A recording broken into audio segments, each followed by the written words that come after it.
Shalom, selamat pagi untuk kita semua. Kembali lagi dengan saya akan membawakan renungan. Sebelum kita memulai dengan permenungan kita, marilah kita awali permenungan kita dengan berdoa. Dalam nama Bapa, dan Putra, dan Roh Kudus. Amin.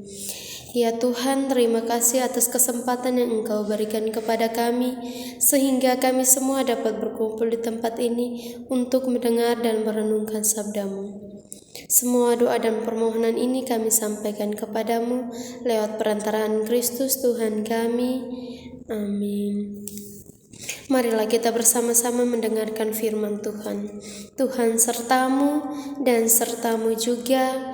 Inilah Injil Yesus Kristus menurut Markus. Dimuliakanlah Tuhan. Dari situ Yesus berangkat ke daerah Yudea dan ke daerah seberang sungai Yordan, dan di situ pun orang banyak datang mengerumuni Dia. Dan seperti biasa Ia mengajar mereka pulang. Maka datanglah orang-orang Farisi, dan untuk mencobai Yesus, mereka bertanya kepadanya, apakah seorang suami diperbolehkan menceraikan istrinya? Tetapi jawabnya kepada mereka, apa perintah Musa kepada kamu? Jawab mereka, Musa memberi izin untuk menceraikannya dengan membuat surat cerai. Lalu kata Yesus kepada mereka, justru karena ketegaran hatimulah, maka Musa menuliskan perintah ini untuk kamu.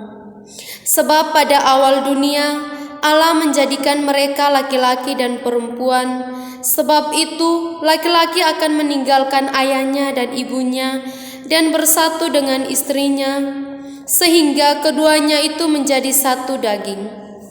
Demikianlah mereka, bukan lagi dua, melainkan satu. Karena itu, apa yang telah dipersatukan Allah tidak boleh diceraikan manusia. Ketika mereka sudah di rumah, murid-murid itu bertanya pula kepada Yesus tentang hal itu. Lalu katanya kepada mereka, barang siapa menceraikan istrinya, lalu kawin dengan perempuan lain, ia hidup dalam perzinahan terhadap istrinya itu. Dan jika si istri menceraikan suaminya dan kawin dengan laki-laki lain, ia berbuat zina.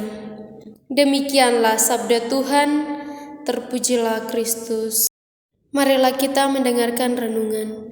Saudara-saudari yang terkasih dalam Kristus Tuhan, menikahi orang yang mencintai kita itu hal yang biasa. Namun, tetap mencintai orang yang menikahi yang luar biasa.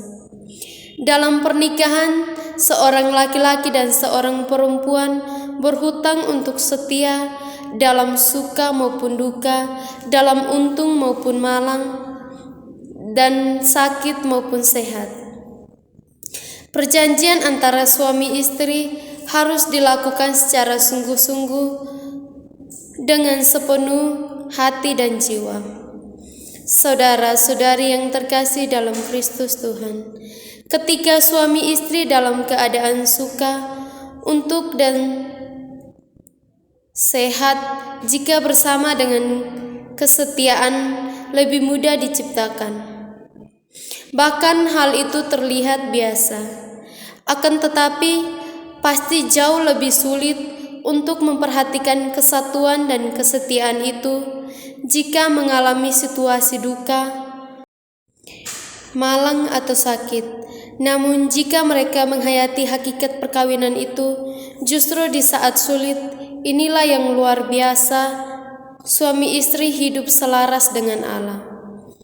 Saudara-saudari yang terkasih dalam Kristus Tuhan, marilah menjadi pasutri yang luar biasa, mampu mencintai orang yang dinikahi sepanjang